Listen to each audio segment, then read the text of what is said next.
to see what it looks like. I think we look amazing. There we go. Look at that. I think the band. Yeah. Should I close that door? Oh, it's closed because somebody thought about Doors closed. it. I A little look bit of glare amazing, there. Matt. I do. Yeah. Don't you think? Yeah. Yeah. Yeah. It's the light, really. It's the light. That hits it. We have one person here who's going to agree with me. I'm We sure. just went live early because we wanted to see what it's like. Is the you there listening? Do we need to go directionally into the mic like this? And then I can go like this. How does it sound? Or can we just sort of hang out like this? Like this. Come on, person. I see you have a person. Hit your chat button and let us know there's one person here. Yeah. Okay. Well, cold shoulder. Okay, we look good. Hopefully we sound good. Yeah. Okay. Otherwise we can do this. That's true. That's not bad. That's not bad. Hey, it's Ken. Hey, Ken. So here's the question. Can we just talk like this, or do we need to talk like this? Okay, now there's 3 people here. So can someone tell us, do we need to talk this close to the mic and then? Or can we talk like this, or should we talk like this? I mean, our reputation for dorkathon is just going to increase. They're like, well, maybe they're as bad as we are. They can't figure out how to. Let's go ahead and try to be disciplined. Okay. I could be the thumb. You can be the. All right. Yeah. Both sound clear with the one mic. Okay. But as we're swiveling. Do we need to swivel, Ken? Do we need to swivel? Or can we just be sitting like this and talking into the mic? Yeah. You see? I think it's fine. Do you? He said it's fine. Yeah. I kind of like okay. that. Yeah. Okay. Matt needs to play with something. So, okay. Listen. It's not wrong. Where are we? 259? Yeah. Swiveling is unnecessary. Swiveling is unnecessary. Says Tony Pierce. Tony Pierce. All right, Pierce. Hey, Tony. You get to ask the first question. We went to the Hall of Fame ceremony. Ask us one question. You get to start. Yep. Come on. Type. E.E. Cummings. Maybe we should just tell them what we did in case people didn't see the promo. Go. Right. So here's the deal. We're coming to you from upstate New York. Through Paloma North. That's right. It's Paloma headquarters North. Yep. Anyways, on Sunday, Nancy and I went to the Baseball Hall of Fame in Cooperstown, New York, which is a couple hours away. Yep. Depending on how much it rains and how many trees fall down. We're going to get into that later. Anyways, those of you who know me know that I'm a disgusting baseball fan, and I've already bored people on both the Reason Roundtable podcast and the subscribers version of the Fifth Column podcast about the trip and some of the things that I thought were interesting. But I thought it would be kind of cool to take non-super baseball fanatic Nancy Rommelmann, who found the thing in the ceremony of 7 players or 7 people. See if we can name them in order.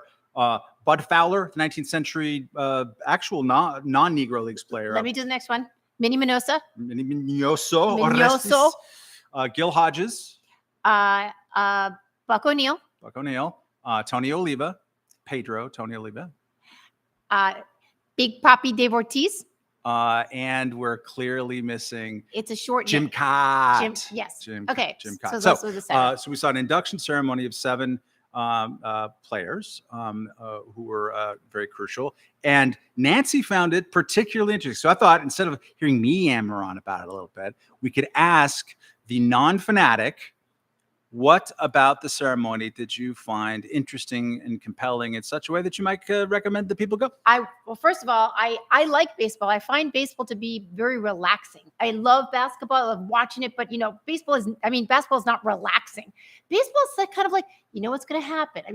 Might be a big hit, they might strike out, but it's sort of got this like form, right? Okay, we go to baseball. We've gone to a couple of Yankees games. I watch it on TV sometimes. Fine.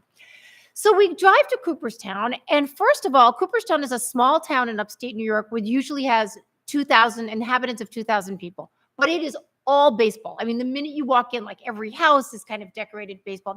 There's museums, which we did not get to go to because when the Hall of Fame weekend happens, there were 50,000 people or up to 50,000 people. So you might think 50,000 people, my God, it's going to be a zoo. People are going to be fighting and everything.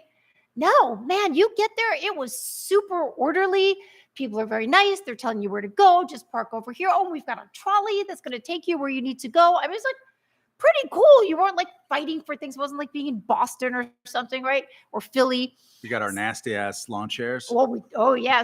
So driving there, we don't have any lawn chairs, so we're not gonna like. I think we did stop in one like hardware store. They didn't have anything, so like, we'll find something on the way. Because the whole ceremony it's basically outdoors on a big expanse of grass, like a tiered hillside, and then the stage is way over there. So we stopped at this just like literally completely ragtag, a billion things, broken bicycles, old clothes, but it's like on an acre of stuff with one woman sitting there. She was great. We checked out a whole bunch of chairs, but Matt liked the chair she was sitting in. He's like, listen, can I get that one? And she's like, oh, okay. So $5 large. Yeah, she needed that $5. Two janky lawn chairs. We got, mine weighed 1,000,000 pounds. Matt carried it. Thank you, dude. So we get there and we set up. We got enough water, which was good because it was 135 degrees in the sun. You have all kinds of people there. You've got little kids. You've got families. You've got a huge Dominican population because Big Papi is there. And I would say, I don't know, 40% of the people were wearing David Ortiz. Some kind of Papi paraphernalia or Dominican flags. But like every kind of person was there. And it was super, I'm going to say it was kind of super wholesome in a way. Like I didn't see anybody getting drunk. I didn't see anybody fighting. People were orderly. People were nice. And I mean, I could yammer on just about the whole scene, but the ceremony, which they also apparently this year for reasons of, I don't know, wanting to get people home before there was like, apparently we're like, why did they want to get people home early? We didn't really think about that, but they did. So they didn't have like big, long speeches for everybody, which was actually kind of good. It kind of moved along. Everybody got a speech, but they didn't do big video type of things. Right. So I found it to be unbelievably moving. I found it, I mean, I'm definitely not the first person that said that, like, it's like baseball, America's sport. But then you're like watching this and they're talking about the Negro Leagues. They're talking about one player who was born in 1854 who was getting this and like his life and what he went through and who helped other people along and where they went and what they could do and what they couldn't do in history and what was happening in history. And you realize like how much this game has permeated the culture, and the culture permeated it, and how anybody with the desire can be part of this world. I mean, we can't all be a player, right? Like a Minnie Miñoso, but you want to be part of it, you be part of it. And it was this whole incredible sort of like drive through history. And then I'm going to let Matt talk for a while, but I'll get to like the people that were speaking. I mean, I think 4 of the 7 inductees had passed on. I mean, so they were like, was it 3 or 4? So you had their Dave Winfield gave the speech for Bod Fowler, who's a guy I didn't really know much about. He was a guy who played in integrated professional baseball in the 1870s. Because we all think that there was never any black players. There were. They just wouldn't last more than a weekend because the asshole racists would tell them they couldn't play, and they would have to move on. And this guy was a good player, interesting guy, and just loved the hell out of baseball and insisted on trying to play it, whatever. Ended up playing in teams in more than 22 states, in Canada, like 50 different cities.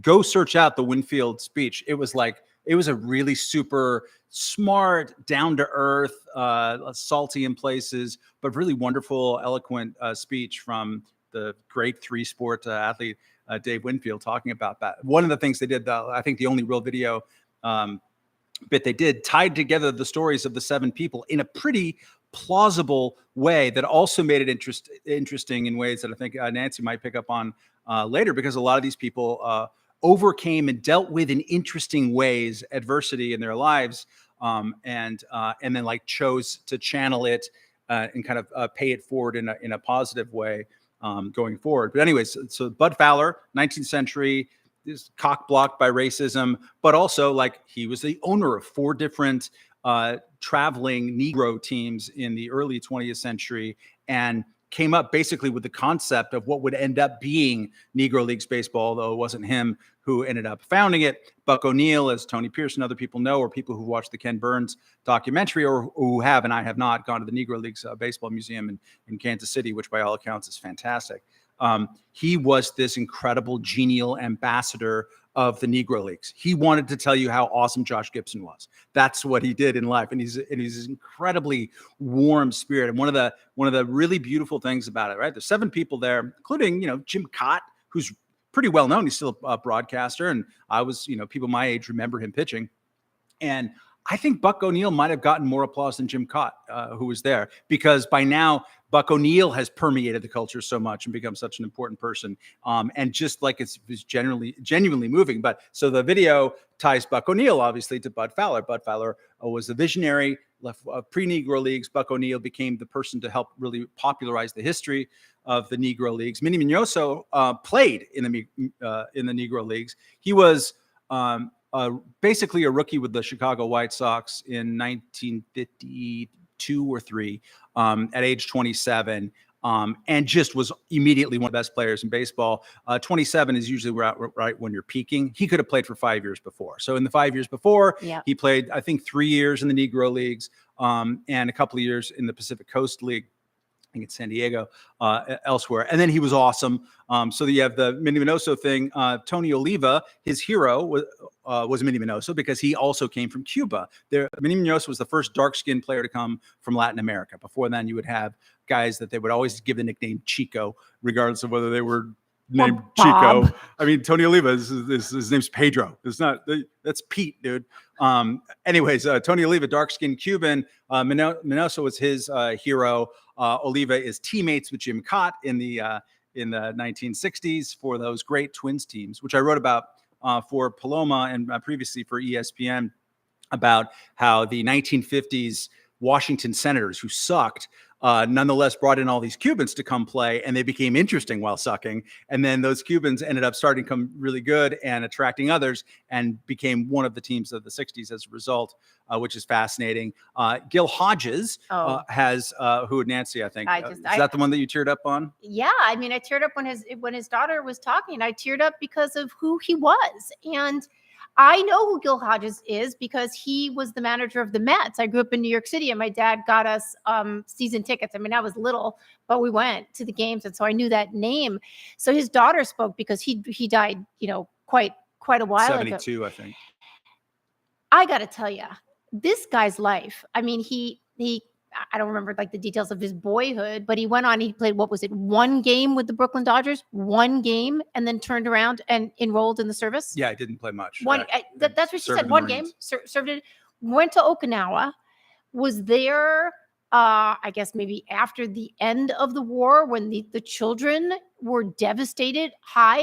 It's Japan after the war, and he and some other servicemen taught them how to play baseball. I mean, like, this was so humane. Then he comes back and he is with the Dodgers. And who else is with the Dodgers? Jackie Robinson. And Jackie Robinson, as the Gil Hodges' daughter said, they were extremely good friends. And like the kids played together, they went over to each other's house. And of course, Jackie Robinson was dealing with this absolutely unbelievably shameful racism from not so much the stands and the fans, but like other teams that were coming. And apparently after 1 game, Gil Hodges got out of the dugout. He stood in front of the other team. He's like, anybody wants to keep doing this? You're going to take it up here with me now. And they were like, right? And they stopped. But this was just a guy that had like this crazy integrity. And I guess Matt was saying like, he wasn't like some incredible standout player, but he was very good. He was but like maybe not, he wasn't a Dave Ortiz, let's say, right? But then he became a manager. And who else did he only manage the Mets? I believe he managed the Senators, the new expansion Senators in the 60s when they sucked, I think. But he was just this guy that just had like crazy integrity, including like some story his daughter tells, like when the Mets win the 1969 World Championship, and someone comes in, he goes, you got to call your mom and let her know. And he's like, well, it's a long distance call. So you know what? I'm going to wait till I get home. Wait, what? So it was very, very moving, because also to be like his daughter or the wife, who was it? Was it Minnie Miñoso's wife? Uh-huh. To be up there, I'm getting goosebumps again. I got them when I was there. This is something that in some cases is decades in coming. There's nothing like this sort of honor. And to be now the representative to talk about oh my God, Matt, to talk about what baseball meant to their husband or father and why they were in it and the alliances they formed, and to be here now and be the representative. I'm going to get all choked up. It was unbelievably moving. And it was for everybody. And everybody was just like so happy to be there. Am I exaggerating, Matt? Not at Welch? all. And on a couple of the people in particular, especially Miñoso and Buck O'Neil, they should have been there a long time ago. In Buck O'Neil's case, there was a special Hall of Fame museum or Hall of Fame initiative 15 years ago or so, where they're like, okay, they've been doing this big haul. In fact, a lot of it has come to fruition even just this year. You can see it on Baseball Reference, where the Negro Leagues are major leagues. They've been pushing, and they've done all this great archival research to try to figure out the box scores and who played where and whatever, because it's pretty hard to get. So they've done all this work. And as part of that, they, in 2006, inducted at 16 or 17 Negro Leagues players. And Buck O'Neil had done as much as any other human being on the planet in getting their stories known. And he played himself. He was also the first Black coach in both the American League and the National League. So he was a groundbreaking guy and a decent to very good player. And he helped everyone discover these people. And yet he was not one of those who were inducted at the time. And this was seen as very crushing to basically everybody who knew him. And he was the type of guy who just had, and you can read a wonderful piece by Joe Posnanski on his site from a couple of days ago, who wrote a book. His first book was about Buck O'Neil and kind of his push.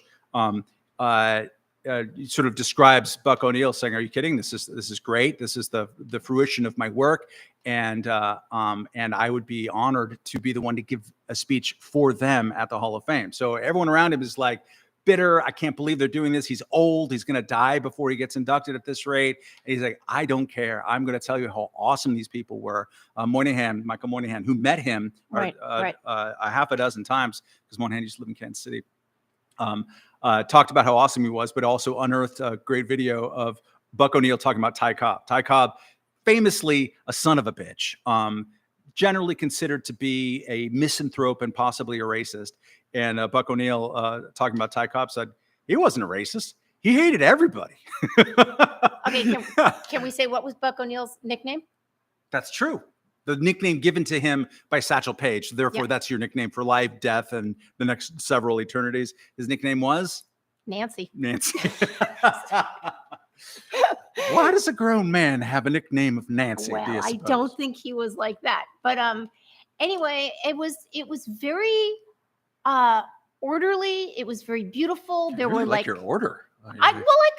You know that. And there were like kids in front of us, like doing like backflips when Dave Ortiz, when they announced, I mean, oh my God, Big Papi, he was, of course, the big draw, which makes sense. He's the youngest. He's amazing. He also gave an amazing speech. It was terrific. It's an amazing speech. Like, so you have a, I mean, I would say, you said like 40% were wearing Ortiz. I would say at least 40% of the people there, Spanish is their first language. Yeah. Including these awesome Dominicans next to us. Oh man. The best. Like the dude, everybody, there are types of people in every whatever, but this one dude, like he's a grandpa, but he's got the same build he had when he was super 12, wiry. right? Just like super wiry and like ready with his cutoffs. And I was just like, oh. Anyway, his wife was even happier though. Oh, she was going nuts. She was going bananas.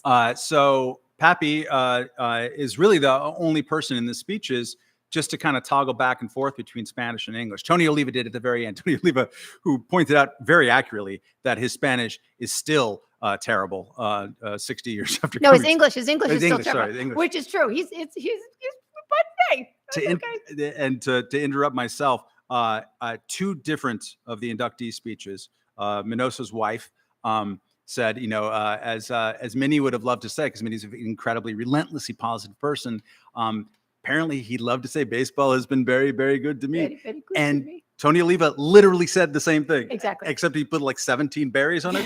Baseball has been very, very, very, very, very good to me. It was like, you can imagine the kind of joyless grumps who work for the resurrected bones of Gawker, like being upset with retroactively with Garrett, what's his name? Garrett, Saturday Night Live. Morris, Garrett Morris. Yeah, I'm getting old.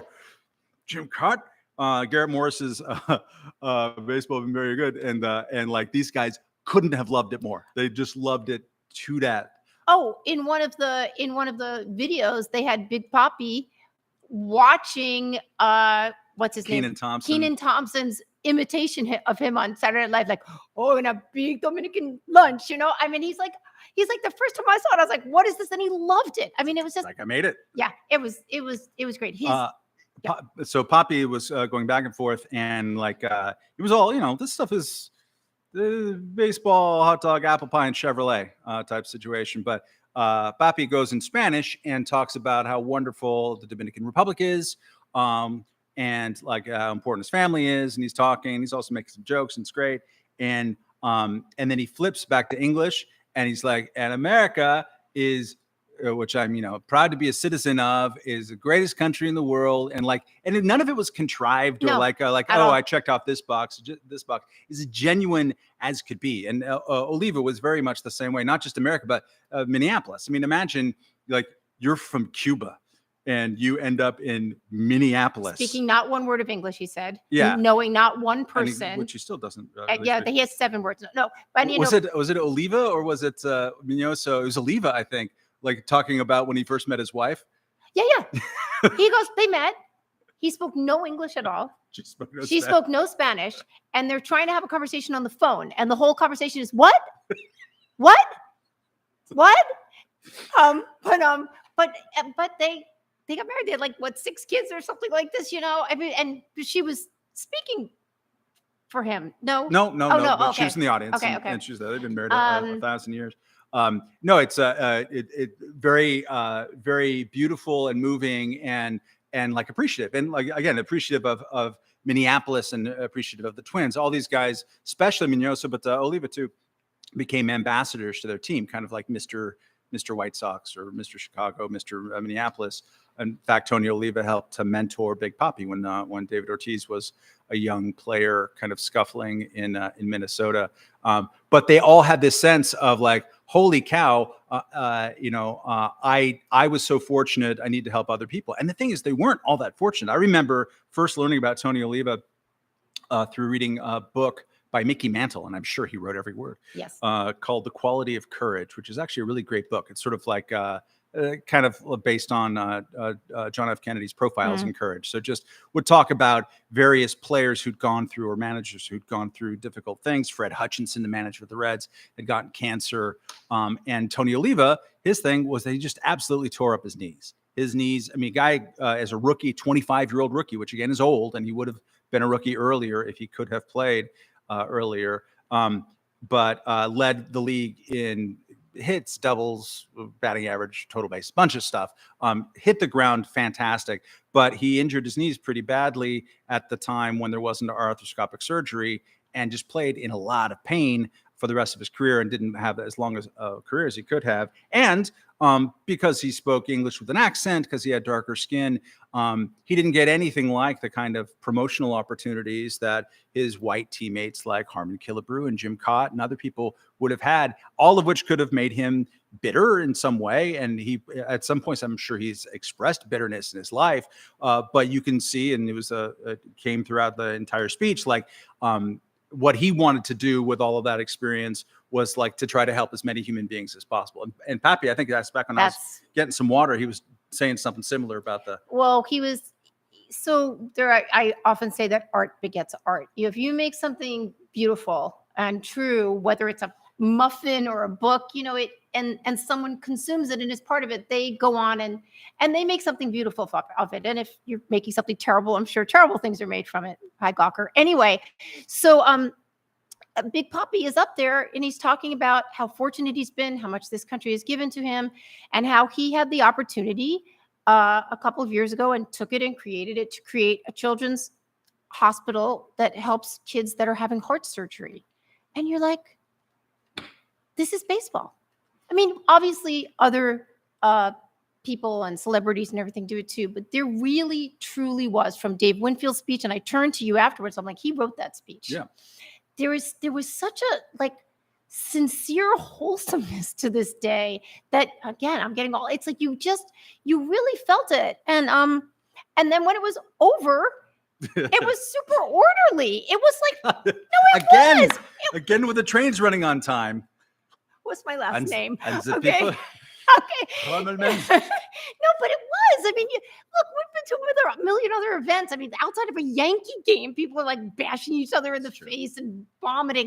Like, this just wasn't like that. It was very, it was just like a super, super pleasant day. And I think I'm going to go back. Yeah, I Tony Pierce, who's on this, and a couple of the other guys are, and Ken, who points out that Ty Cobb was not alleges that Ty Cobb was not a son of a bitch or a racist. Read Charles Learson books, Ty Cobb, A Terrible Beauties. It lays waste to Al Stump's false. It's true that Al Stump is famous for doing Ty Cobb wrong, and talking about that. I still think when I say the guy was a son of a bitch, I don't necessarily mean that as pejorative. He wasn't a Hal Chase, who was a legitimately malign and horrible person. I think Ty Cobb did throw a couple of games or take a little bit of betting money here and there. But I agree that it's less than a cut and dried case that he was a racist. But I think he was kind of a dick. And that's fine. I mean, you want some of your competitors to be dicks. Tony asks, no smell of weed? I don't think so. Not here, baby. I mean, the smell. I thought you meant here in the studio. No, I didn't smell any weed. It might have wafted from New York, where it doesn't ever go away now. Yeah, no, I didn't smell any weed. It was really kind of a family event too. I mean, there were tons of kids there and some older people and stuff. So no, it wasn't. No, I didn't even really see people drinking beer. Well, there was one guy passed out. It was hot. It was really hot. Some of the assholes there. They were that's not, true. I did see a couple of guys like carrying like all their bed balls.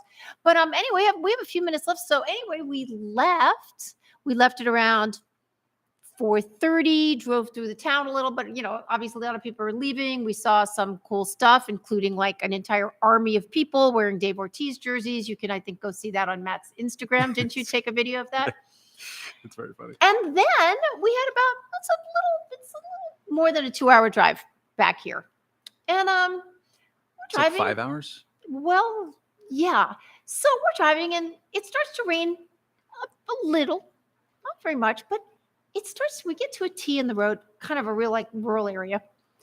And it's like really windy. Like all of a sudden it's super windy. And I'm like, Matt, look at that tree. It was like a Dr. Seuss tree, like skinny with a big top. And it was going, whoa, whoa. And as soon as I said that, a tree on our left, boom, came down, and a tree on our right, boom. And we're sitting there, and now it starts to rain like hurricane rain, and trees are falling, and we're sitting under power lines. And then I don't know if any of y'all been to upstate New York. This is what upstate New York has: trees.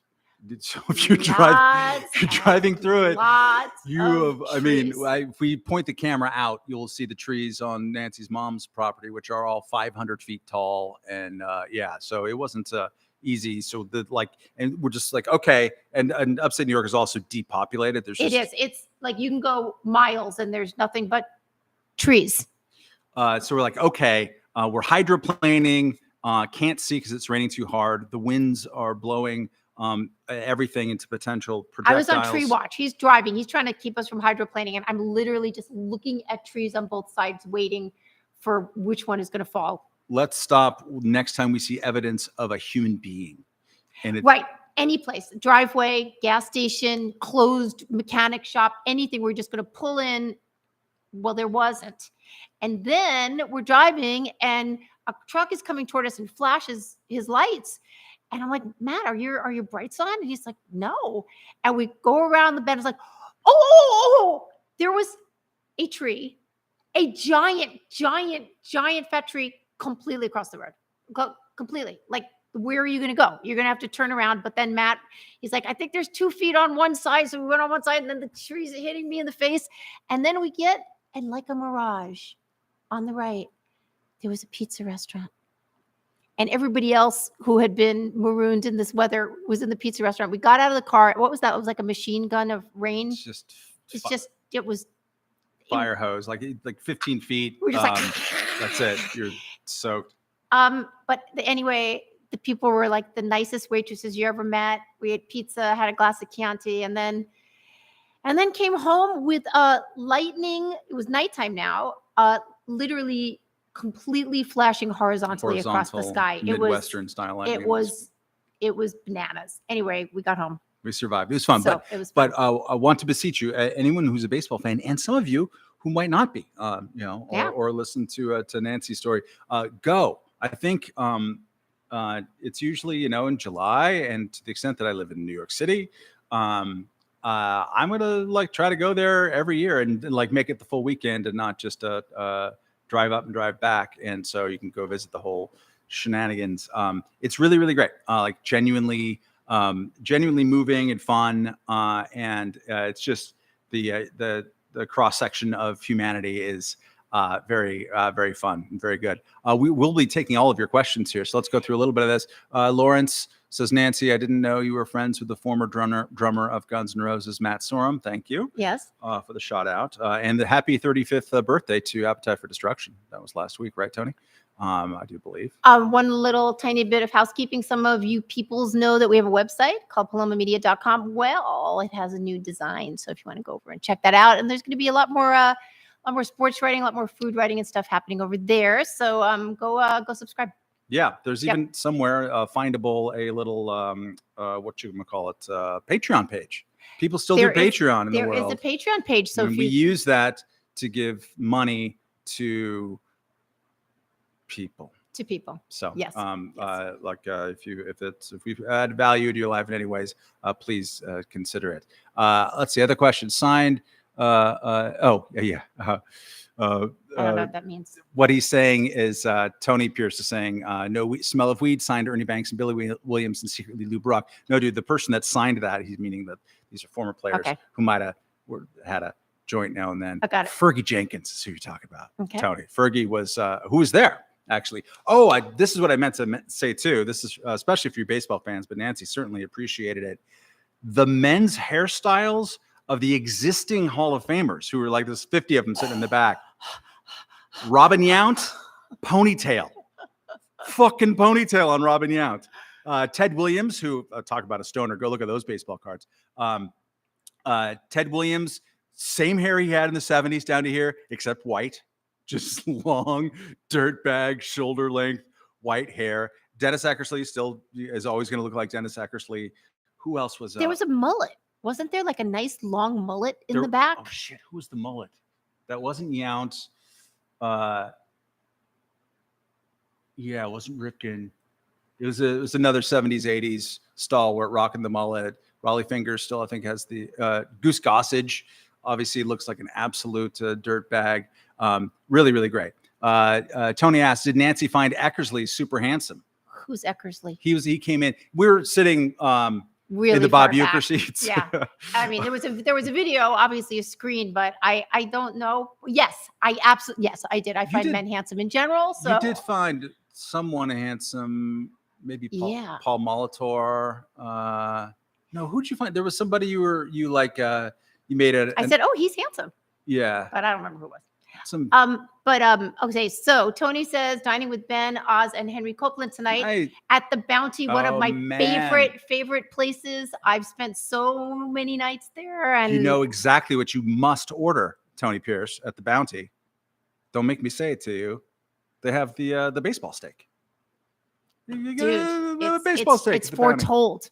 It's foretold, but of course, you should come out next year, Tony Pierce, and come, and you can stay here at Paloma North and come to the Hall of Fame. So get some Airbnb. Yep. Get a Matt says no. Okay. No. I'm saying go to the town. Oh yeah. We're thinking doing that too because we were too late to do any of that this time. So last minute kind of idea. Other questions, comments, concerns. We're sorry. We had promised 2 months ago that we're going to do this every Tuesday, and then we set one up to do it, and then just all kinds of tragedies. Life interceded. So, yep. But you'll be glad to know that my ear is no longer gushing blood. I'll tell you one thing that made Matt very happy was when they booed. Oh yeah. When they booed the baseball commissioners. First, it was Bud Selig, and I was like, why are they booing? He's like, well, I'll tell you later. And then it was the current commissioner. I was like, boo! every chance. What is They're happening like, here? and now the inductee is going to pause and take a photograph with his plaque with Commissioner Rob Boo! What's happening here? Like He's super like, well it's great. behaved, and as So, Nancy points out, very orderly and German fans everywhere. Dominicans are orderly? What? they were. They were. They were. Booing the hell out of Rob Manfred because that crosses every like nationality and spirit. If you love baseball, you hate Rob Manfred and you hate the last 3 decades worth of commissioners of baseball. All right. So that's great. What else do we have? That's it. We good? Yeah, we're good. Okay. You should check out if you haven't. People, Nancy's fantabulous Smoke 'em If You Got 'em. Oh yeah, Smoke 'em If You Got 'em podcast. podcast. That's over on Substack. Yeah, They don't talk nearly enough about baseball on that podcast. Well, but we might tomorrow morning. Oh, We're going to God. do it. Yeah, definitely go. Please subscribe. That would be great. It's with Sarah Hepla, who's just a fantastic journalist down in Dallas. We're having a good time and people are liking it. So go see us there. Obviously, you guys all already subscribe to The Fifth Column, Matt's podcast with Michael Moynihan and Camille Foster. And of course, you should obviously pay for all these podcasts. Yes. So as much money as you have. that's right. Yeah, if on Paloma, for those of you who are horrible baseball fans like me, might be looking into later this week, trying to measure the historicness of the squandering of Mike Trout by the Angels. Yep. And there's Matt's piece about the Cuban players up there right now. So, okay, guys, we'll see you. We'll try to see you next week. Yes. We're going to try. Thanks for joining us. And I'm really glad the tech worked out. I'm kind of, frankly, a little bit shocked. Yep. Okay. Okay. Bye, guys. Bye. Bye.